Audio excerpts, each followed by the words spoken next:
Lakota chief was bound to a bride he did not want. A runaway girl freed him and won his heart. The rope was already cut before I found her. That's what I think about now, all these years later when I turn it over. The rope was already cut. She was the one who finally pulled the ends apart and let it fall. I was 43 years old and I had been chief of my band for 11 years. 11 years of carrying what no man asks to carry. You don't ask for it. Your father dies and it comes to you with the grief, like a stone placed on top of the other stones you're already holding.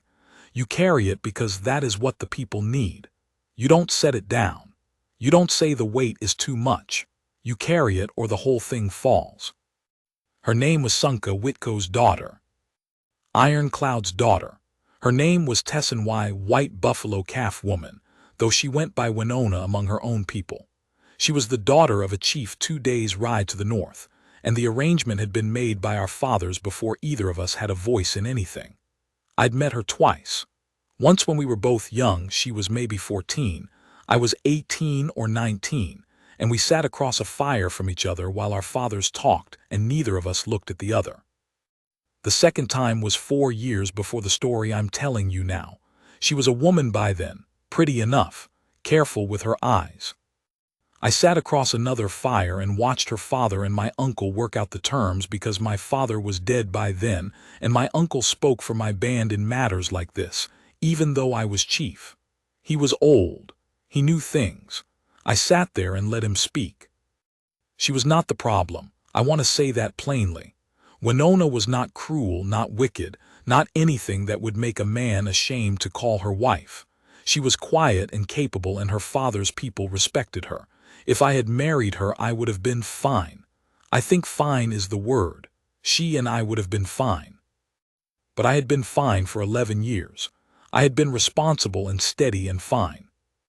I had led the people through 2 hard winters and 1 raid that took 4 good men, and I had negotiated with the Bluecoats twice and come away with the land we needed both times, mostly, close enough. I had done everything asked of me. And now I was going to marry a woman I did not know, for the good of the alliance between our bands, and I was going to be fine about that too. That's where things stood in the late summer, maybe 6 weeks before the ceremony was meant to take place. The world had not asked my opinion, and I had not given it. The girl came out of the dark in the middle of the night. I know that sounds like the start of a story someone made up. It sounds too much like something. But that's what happened. The camp was quiet, the dogs had settled, and I was sitting outside my lodge because I don't sleep well in summer heat. I never have. And I was just sitting there with my back against the lodge pole and a tin cup of water going warm in my hand, looking at nothing. She came out of the brush at the edge of camp. Running? No, not quite running. Moving the way a person moves when they've been running for a long time, and the running has become something closer to falling forward. She cleared the brush and she went down on 1 knee in the dirt, and I was on my feet before she could get up again. By the time I got to her, she had pushed herself up and she had a knife in her hand. Small knife, belt knife, worn handle. She was pointing it at the general direction of everything, which is what fear looks like when it runs out of a specific target. I stopped. She was white. I could see that even in the dark. Young, not a child, but young. Her hair was light-colored, that much I could tell, and it was coming loose from whatever she'd had it tied with, and it was matted on one side, probably blood, though I couldn't see that yet. Her clothes were trail clothes, worn, a man's shirt too big on her, canvas trousers cut short, boots that had walked a long way. She was breathing so hard the knife was shaking. I didn't move toward her. I took a step back instead, slow, and I crouched down so I wasn't looming over her, which seemed like the sensible thing to do. She tracked the movement with the knife. Her eyes were very dark or very light. I couldn't tell in the dark, and they were fixed on me with an intensity I recognized as pure terror being held together by will. I said in English, which I spoke well enough, "You can put that down. I'm not going to touch you." She didn't put it down, but something shifted in her face. "I can see you're hurt," I said. Someone can look at your head if you want." Her eyes went past me to the rest of the camp, which was starting to stir. A dog had found her smell. 2 of my young men were up, I could hear them. "Those men," I said, "will do what I say. No one here is going to hurt you." She was looking at me the way people look when they are trying to calculate something they don't have enough numbers for. Trying to decide if I was telling the truth, I stayed crouched in the dirt and let her look. She put the knife down. Not away, she kept it in her hand, point at the ground. But she dropped her arm and she stopped pointing it at me, which I took as the best offer on the table. "What's your name?" I said. She had to think about it, which seemed strange. Then, "Clara." Her voice was lower than I expected, rough, like she hadn't used it in days. Maybe she hadn't. "Clara," I said, "all right, you're safe here." She started crying then, which I think she hated. You could see her hating it even while she was doing it, her jaw set, her hand tightening on the knife handle, her whole body furious at her own eyes for giving out. She turned her face away from me while she did it, which I respected. I stood up and I told my men in Lakota to wake Stan's looking woman, the older woman in our camp who knew medicine, and I told them nobody was to crowd around, and then I stood there at a polite distance and let Clara cry until she was finished, which she was, in about a minute. She wiped her face with the back of her knife hand. "Thank you," she said, which surprised me. "Thank me after Stan's looking woman looks at your head," I said. The cut wasn't deep. It looked bad, the way head cuts always look bad because the blood gets in your hair and makes it seem like more than it is. Stan's looking woman cleaned it and tied a strip of clean hide over it, and she made Clara drink a broth that Clara didn't want but drank anyway, which told me Clara was smart enough to know when she was past the point of having opinions about things. I sat outside while all this was happening. Not too close, not far, just present. I don't know entirely why. I was the chief. I had things I should have been doing, and a white girl stumbling into camp at midnight was not technically my problem. But I stayed. When Stan's looking woman came out, she looked at me with the kind of look that old women give when they've made up their mind about something and they want you to know it. She didn't say anything. She went back to her own lodge and left me sitting there. I went in. Clara was sitting up, cross-legged on the robe they'd laid out for her, and she'd drunk most of the broth. She had her knife in her lap. The lamplight was low, just one small oil lamp, and in that light I could see she wasn't quite as young as I'd thought, maybe 22, 23. Strong-boned face. Light brown hair, dark at the roots with dried blood on the left side. Her eyes in the light were gray. Not blue, gray, which was uncommon. She looked at me evenly. Still scared underneath, but she'd put a floor under it. "You speak good English," she said. "My father thought it was worth knowing," I said. "He was right." "What's your name?" "Tasunk Luda," I said. "Red horse." She tried the sounds, got it wrong. I told her it was fine to call me Red Horse if the Lakota gave her trouble, which she appreciated, the faintest lowering of her shoulders, just a hair. "Where were you running from?" I said. And then she told me. I'm going to condense this part, not because it doesn't matter, but because the details aren't mine to spread around. What happened to Clara in the year before she came into my camp was the kind of thing that doesn't improve with telling. The short version is, she'd been sold. Not in the way you might be thinking, not the old kind of sold, not chains and a block, nothing like that. Sold in the newer way, the quieter way, which is almost worse because it wears a respectable face. Her father, who was dead now, had been a man with debts and a talent for making more debts, and the man those debts were owed to had made an arrangement regarding Clara that her father had agreed to, and Clara had not been consulted about. The man's name was Aldrich. He had a ranch about 40 miles west, and he had employees who did what he said because he paid them well enough. She had run 3 times. The first 2 times they brought her back. The third time she had a 3-day head start, a horse that went lame on the second day, and about 50 miles of open country between her and the nearest town that Aldrich didn't have a hand in. She'd walked the last 2 days on foot. She'd gotten the cut on her head from a branch in the dark, not from a person, which was a small mercy. She told me all this in a flat voice, looking at her hands in her lap, and she didn't ask me for anything. That was the thing I noticed.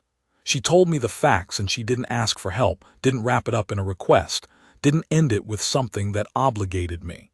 She just told me. Like she was giving me information she figured I needed, and whether I did anything with it was my own business. I sat with it for a minute. Then I said, "You'll stay until you're rested. After that, if you want to go somewhere, we can talk about where." She looked up at me. Why? I didn't have a clean answer for that. I said the first thing that was true, which was, because you came here and I'm the chief and it's my responsibility. She looked at me for a long moment and then she said, "All right." And that was the first night. She stayed 4 days. That was longer than rested required.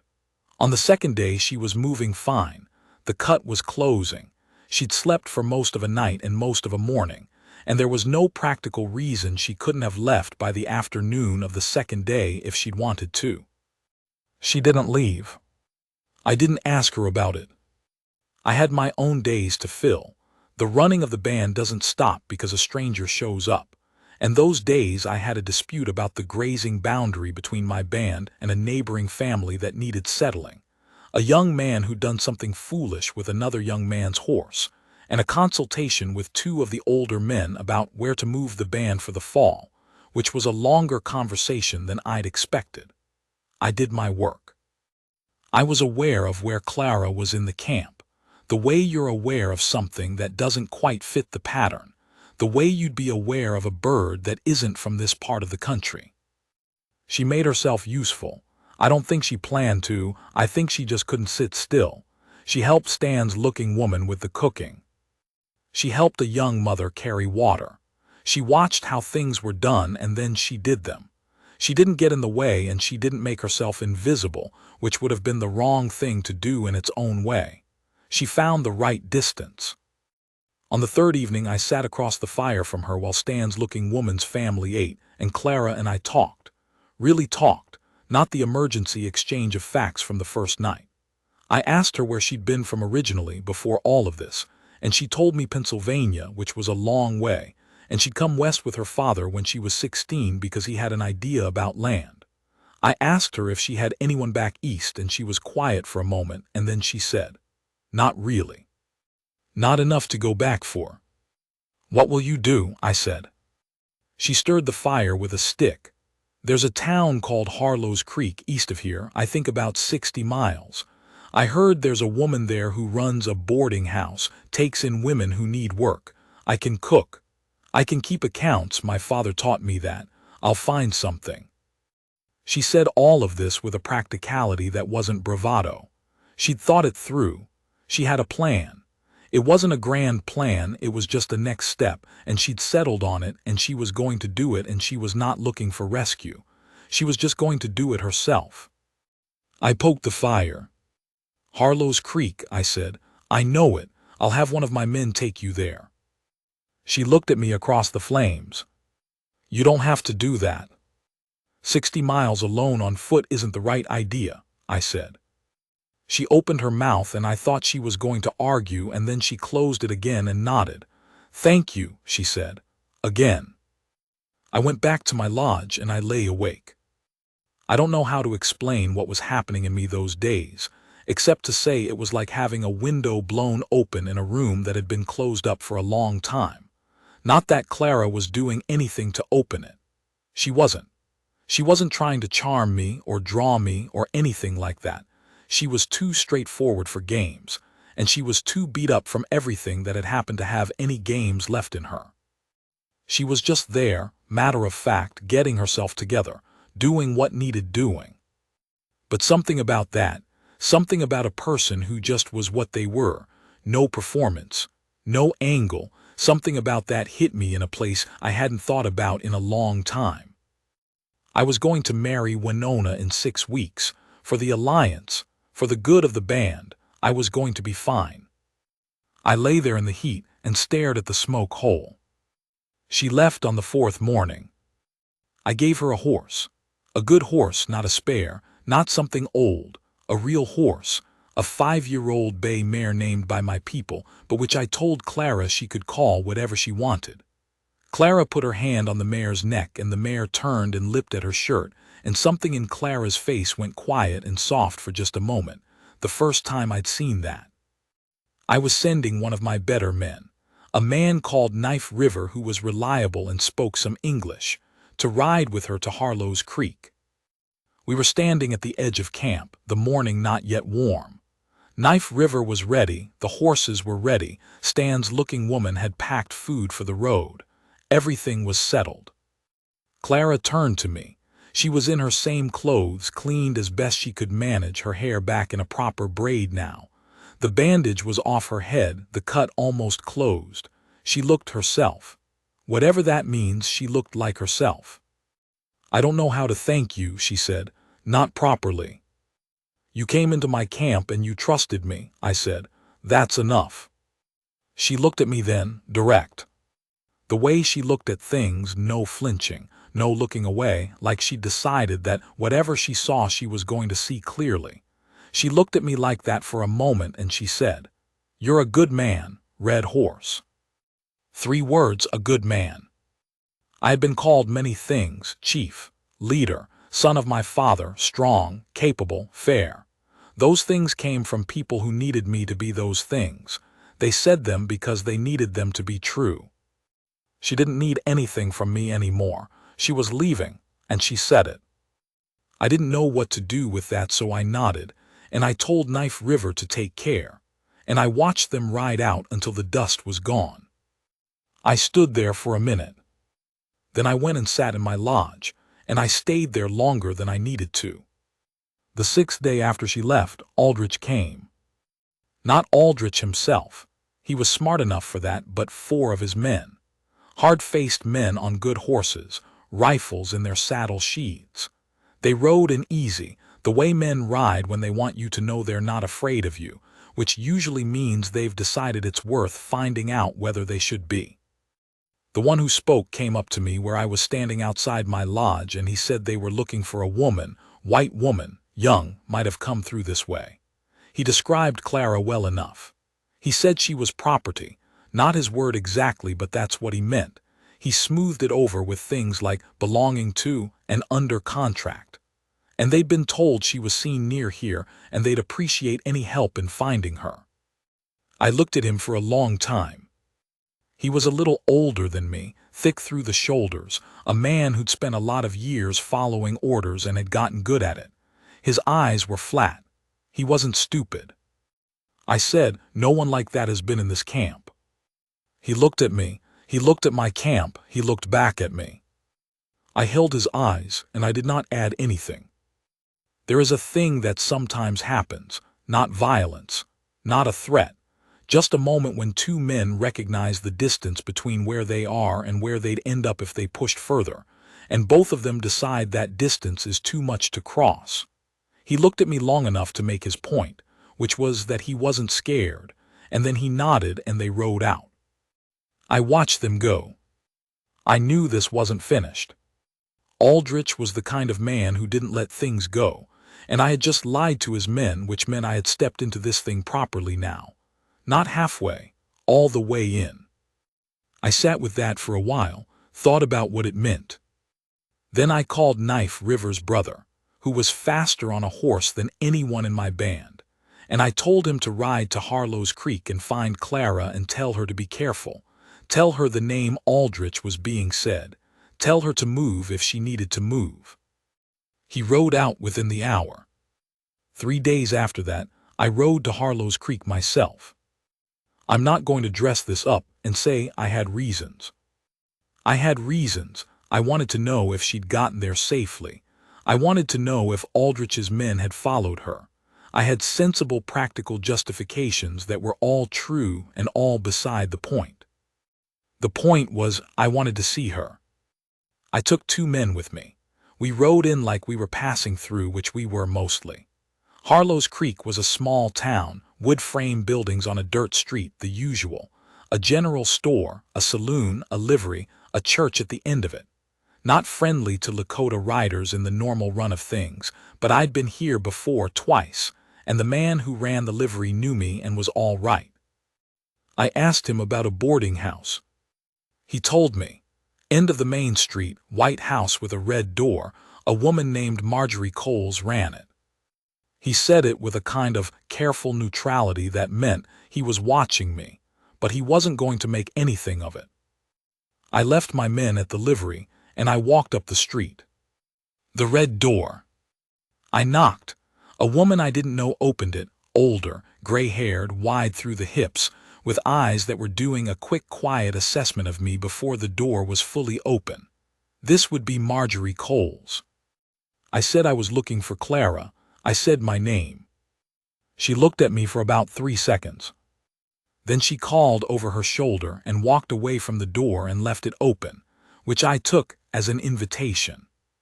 I stepped inside. Clara came down a set of stairs. She was in different clothes, a proper dress, dark blue, too big in the shoulders but clean. Her hair was down, just loose, not done. She stopped about 4 steps from the bottom when she saw me, and for a moment neither of us said anything. Then Red Horse. "My man brought you the message," I said. "Yes," she came the rest of the way down the stairs. "You lied to them, Aldrich's men." "I told them no one like that had been in my camp," I said, which was true. You weren't like anyone. She looked at me for a beat, and then a faint thing crossed her face that might have been the beginning of a smile, though it didn't get all the way there. "I need to tell you something," I said. She waited. "They'll find you here," I said. "This town isn't far enough and it isn't hard enough. Aldrich has reach in this part of the territory, and it's only a matter of time before someone tells him where you are. Marjorie Coles is a good woman, I can see that, but she can't stand between you and 4 armed men." Clara's face didn't change much. She'd already thought about this, I could tell. She'd been thinking about it since she walked through the red door. "I know," she said quietly. "There are places I know," I said. "Further north. Better places for you to be until this settles or until you can get yourself east of the territory line. My band moves in 3 weeks for the fall. We'll be passing through country Aldrich's men don't go." She was very still. I stopped, started again. "I'm not asking you to stay with my band. I'm not asking anything. I'm telling you that the offer is there if you want it. I'll get you somewhere safe, and then you do whatever you decide to do." She looked at me a long time. "Why?" she said, same word she'd used that first night. And I gave her the same answer I'd given before, about responsibility, about being chief. And even as I said it, I could feel how partial it was, how it was true but only the surface of the truth. She heard that, she heard the thing under it, I saw her hear it. She looked away, out the window, the dusty street of Harlow's Creek in the morning. A wagon going by, ordinary life going by. 3 weeks, she said. "I can come back to your camp in 3 weeks." "Come back whenever you want," I said. "You know where we are." She nodded slowly. I left. I rode back to my camp and I did not let myself think too much about what I'd just done. I had enough to think about. The fall move. The grazing. Winona's father was sending word about the ceremony details. 6 weeks. I had 6 weeks. She came back in 2. Rode in one afternoon on the bay mare I'd given her, with a rolled blanket tied to the back of the saddle and nothing else. She looked fine. She looked settled, like she'd made a decision and the making of it had stopped something from hurting. I was at the fire with 2 of my older men when she rode in and I stood up and I went to her.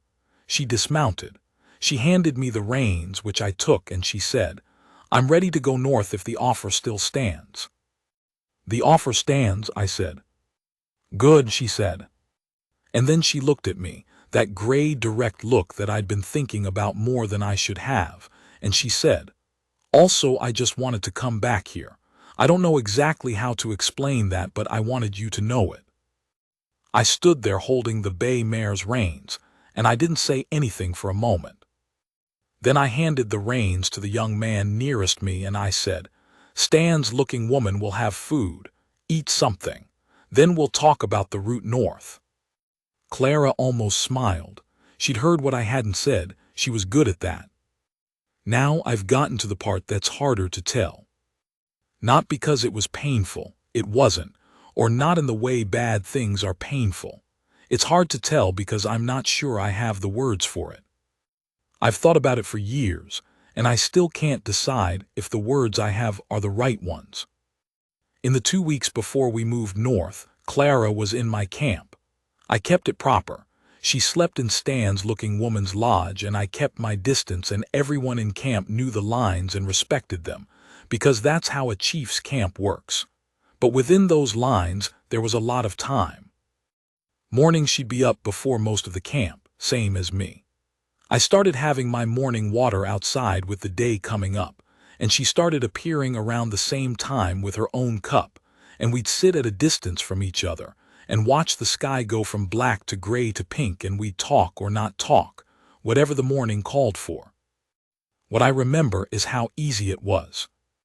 I had spent 11 years being responsible to everyone, being the answer to questions, being the weight bearer, being steady. Even in conversation, even in the lighter moments, the evening fires, the stories, I was always a little bit the chief, a little bit apart. There's a loneliness in being the one everyone leans on that you can't really talk to the people who are leaning on you, because the leaning is the whole structure and you don't want to make them feel it. Clara didn't need to lean on me. She'd proven she could stand on her own, and she didn't treat me like a chief, or not only like one. She treated me like a man she was curious about, which was different, which I'd almost forgotten was possible. She asked me things nobody asked me. What did I actually think about the Bluecoat Treaty? Not what was I going to do about it, but what did I think? Whether I'd ever wanted to live differently, not if I wished I had more land or more horses, but if I'd ever wanted a different kind of life entirely. What I was afraid of. That last one I didn't answer right away. I sat with it through 2 mornings, and then one morning I said, "I'm afraid the people will need something from me that I don't have left to give." She didn't rush at that or smooth it over. She looked at the horizon for a minute and then she said, "That's the thing about that kind of giving, though. It's different from a bucket that runs out. You're not the same man you were when you started. 11 years of it, it's made you something too." I looked at her. "You think so?" I said. "I've been here 2 weeks," she said. "I've watched you. You know what you are, Red Horse. You don't need me to tell you." That was the thing. She didn't need to tell me. She already had, in 100 small ways, every day she'd been there, the particular way she listened when I spoke, without waiting for her turn, actually listening. The fact that she stayed when she didn't have to. The way she looked at me without fear or want or anything that required me to be a certain thing. She just looked at me like I was worth looking at. 6 days before we moved north, my uncle came to camp. He was old, my uncle, past 70, with the kind of face that has been weathered into something almost mineral. He was the one who had negotiated the marriage arrangement. He was the one who carried the weight of the alliance in his hands. He sat with me in my lodge and he talked around it for a while, the band, the winter, the news from the north, and then he stopped talking around it. "Tell me what is happening with the white woman," he said. I told him the truth. Not all of it, not the parts that were mine, but the facts. She'd come injured and alone. Aldrich's men had come. I'd helped her. She was here now, preparing to move north with us temporarily for her safety. He looked at me through all of this. When I was done, he was quiet for a long time, long enough that the fire had changed. "And the ceremony," he said, 6 weeks. "I know," I said. "Winona's father will send riders in 3 weeks to confirm." "I know," I said again. Another long silence. "Are you going to honor it?" he said. And there it was. The question I had been circling around like a man circling a fire that he can't decide whether to walk away from or put his hand in. I said, "I don't know." My uncle looked at me. He'd known me since I was born. He'd watched me become who I was. There was something in his face that wasn't anger, disappointment, maybe, or something older than that, more complicated. "The alliance," he said. "I know what it means," I said. "I've known what it means for 15 years. "She's a white woman," he said. "You understand what that brings." "I understand." He stood up. He was quiet again for a while, an old man who knew how things went. Then he put his hand on my shoulder, just for a moment, which he almost never did. "Think carefully," he said. "Then decide like the man your father raised." He went out. I sat alone in my lodge for a long time. I thought about Winona. I thought about the alliance. I thought about what duty meant and what it cost. I thought about my father, who had built this band into something worth leading, who had made alliances and sacrifices and had always known the price. And I thought about early mornings with a gray-eyed woman who looked at me like I was worth looking at, not like a chief, like a man. The next morning Clara was there, same as usual, cup in hand, watching the sky come up. I sat down about 6 feet from her, same as usual, and I said nothing for a while. The sky was doing something interesting with pink and gray, the kind of morning that's almost cold. Then I told her about the marriage, about the arrangement, all of it, the alliance, Winona, the ceremony in 6 weeks, what it meant to the band and to the long work of keeping us safe. I told her why I was telling her, and I didn't dress it up. I said, "I've spent 11 years carrying things I was asked to carry. I was going to carry this one too, but I wanted her to know, before I went ahead and did what I was going to do. I didn't know why I needed that. I just did." Clara listened to all of it without moving, cup in her lap, eyes on the horizon. When I finished, quiet for a long while.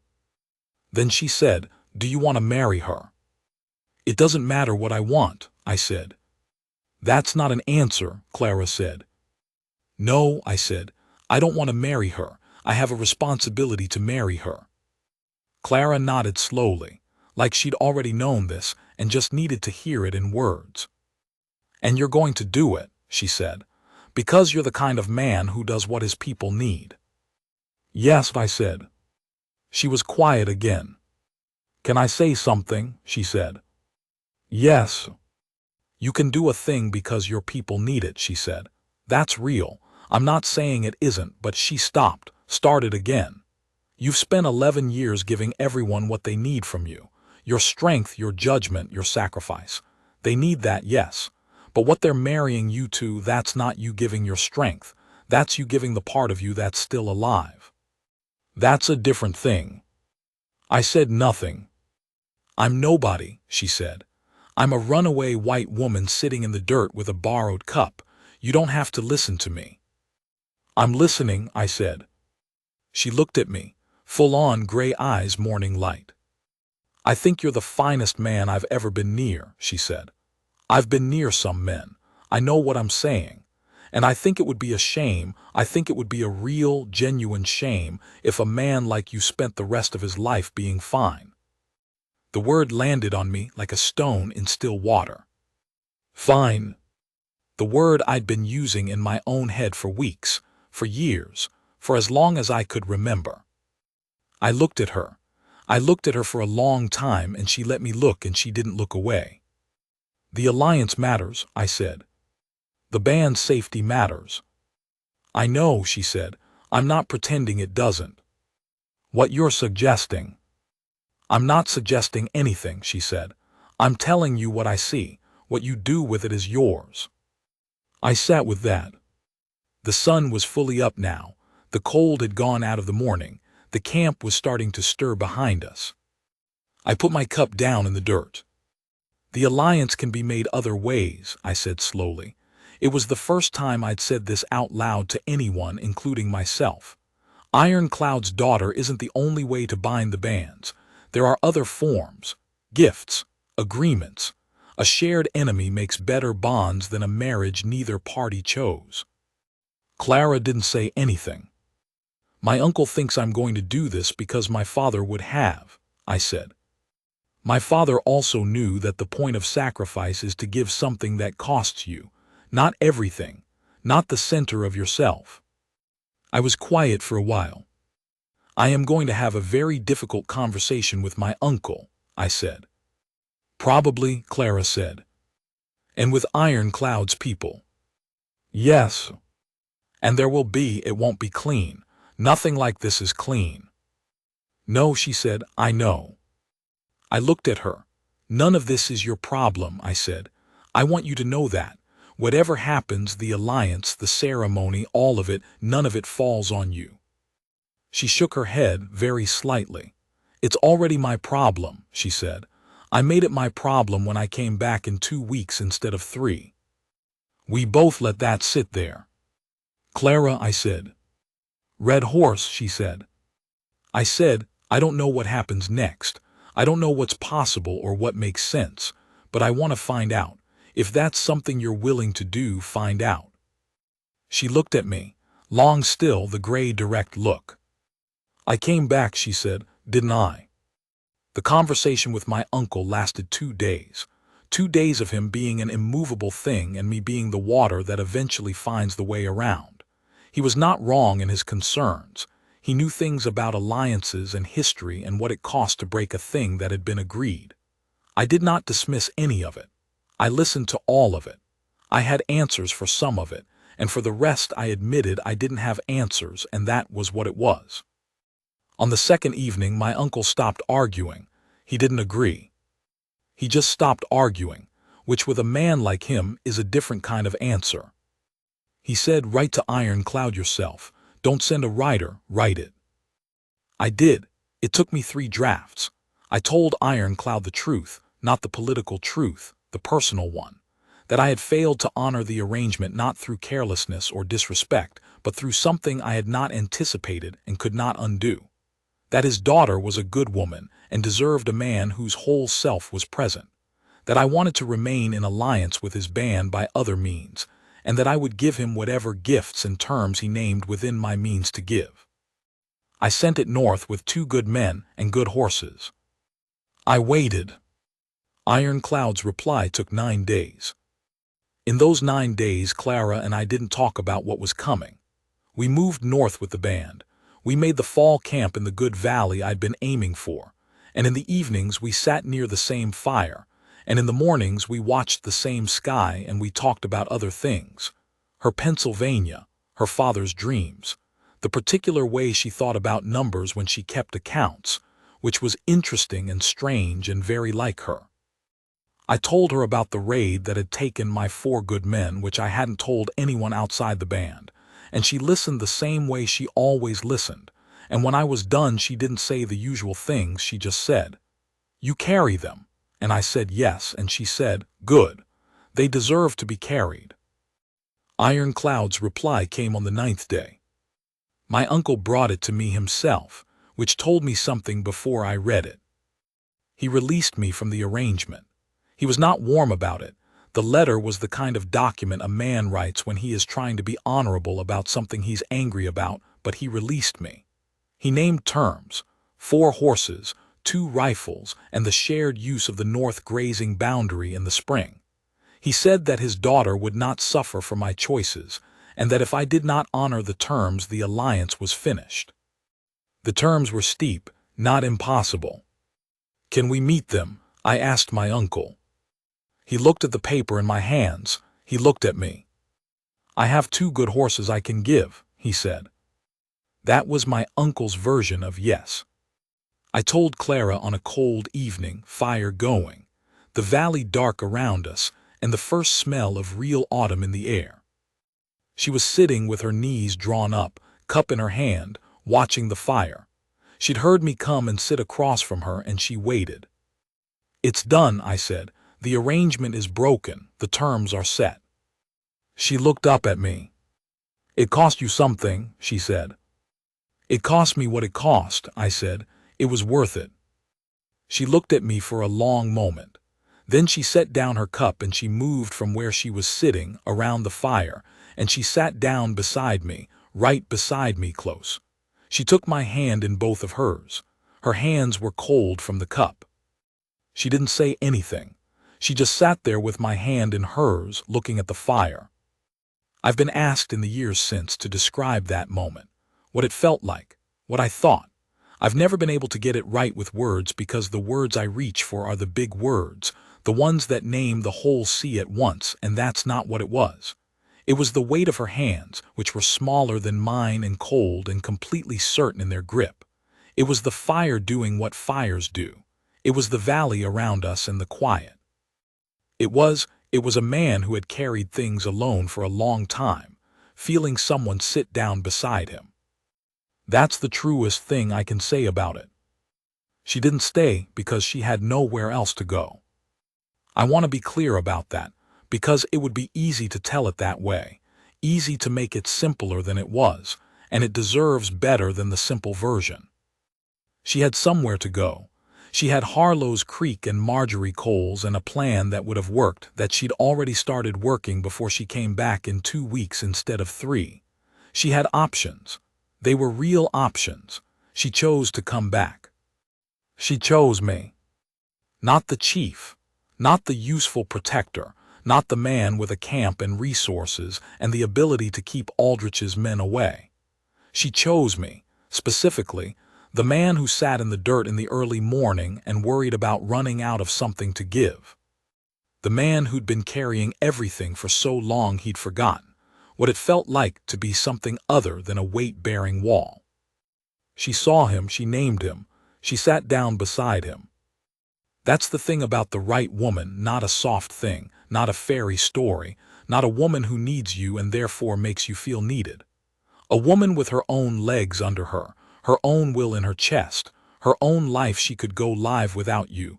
When she sits down beside you instead, it means something. It means everything, actually. We stayed in the Fall Valley for the winter. That wasn't the plan. The plan was she'd go east in the spring, or to another town, or wherever she decided. But the winter came early and hard, and by the time you might have left, leaving wasn't the right idea. I won't pretend I was sorry about that. She helped with the accounts that winter. I'd been keeping records in my head, the way my father had taught me, and she showed me a system, paper and columns, the way the Eastern traders did it, and it was better than my way in several respects. She learned more of the language than I expected. She was good with it, had an ear for sounds that most white people didn't have, and by February she could follow most of a conversation if it wasn't too fast. Stan's looking woman decided sometime around the first snowfall that Clara was going to stay and began treating her accordingly. There was no announcement. Stan's looking woman just started teaching her things, the right way to cut the meat, the proper way to mend the kind of stitching we used, and Clara learned without making a performance of learning, which was the right way to do it. Some of the younger women followed Stan's looking woman's lead. Some didn't. That's how things go.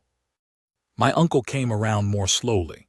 He was not going to tell me I'd been right. He would never tell me I'd been right. But by midwinter he was eating at the same fire as Clara, which was his version of acceptance. He never spoke directly to her, not for the whole winter. But he watched her, the way he watched things he was still deciding about, and once in the spring he said to me without preamble, "She doesn't complain." "No," I said. "She doesn't." He went away without adding anything, but I knew what he meant. There are things I could tell about the spring, about what Aldrich finally sent and what happened when he did. That story has some blood in it, and it's mine if I want to tell it, but it's not the heart of what I'm trying to say here, so I'll leave it at this. Aldrich sent men one more time in the early spring, 5 of them. They had a letter claiming legal authority that they did not actually have. They came into my territory with that letter and those 5 horses and those rifles. They left with the letter. Clara stood beside me when they rode out and she watched them go, and then she put her hand on my arm once and she said, "Thank you." And I said there was nothing to thank me for. And she said, "There's everything to thank you for." I didn't argue, I just put my hand over hers. That was the last of Aldrich. Sometimes the world works out that way, not always. That time it did. We were married in the summer. Properly, with ceremony, the right way, my people's way, in the valley we'd wintered in. I know what you might be thinking. Two different people, two different worlds, the complication of it. And yes, that was all real, it was all there, and there were years ahead that were not simple. The world was changing, the territory was changing, the old ways were being pressed smaller every season, and being what we were in a world like that had costs. I won't pretend it didn't. But I'm telling you about the morning it happened, the ceremony morning, because that's the part I keep coming back to. It was early, the way I like it, the sky just going from black to that particular dark blue that comes right before the color starts. I was standing outside our lodge and Clara came out and stood beside me. She was in the dress stands looking woman had made for her, which was the most beautiful thing I'd ever seen, dark red and cream, beaded at the shoulders. Her hair was the way the women had done it for the ceremony, and she had the small shell earrings that had been my mother's and that I'd given her a week before, not knowing quite why, just knowing they should be hers. She stood next to me and looked at the sky. "Ready?" I said. She considered this. Actually considered it, the way she considered everything. Then she said, "I've been ready since I came back in 2 weeks instead of 3. I was just waiting for you to catch up." I looked at her. In the half-dark, this woman who had come out of the brush with a knife shaking in her hand and hadn't asked me for anything. This woman who saw what I was and named it without needing anything from me. This woman who sat down beside me. I said I caught up. She smiled then. All the way, finally, the smile I'd been waiting for since that first night, the one that didn't hold anything back. She took my hand and held it, and we stood there in the dark while the sky turned, while the valley woke around us, while everything that was coming came. I had been fine for 43 years. I was done being fine. My name is Red Horse. I was a Lakota chief for 22 more years after the morning I'm talking about. I did the work I was made to do, and I like to think I did it well. The people were safe more often than not. The hard winters were survived. The alliances held in the ways that mattered. And every morning for those 22 years, I woke before the sun came up and I went outside, and there was a woman with a cup who would come out and stand beside me and watch the sky with me and see the same things I saw. I don't know what I was before her exactly.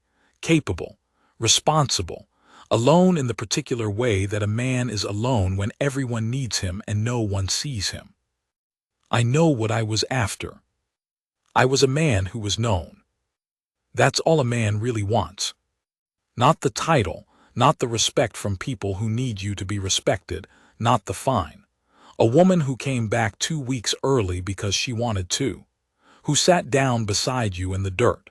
Who said you're worth sitting beside and meant it and had no reason to lie about it.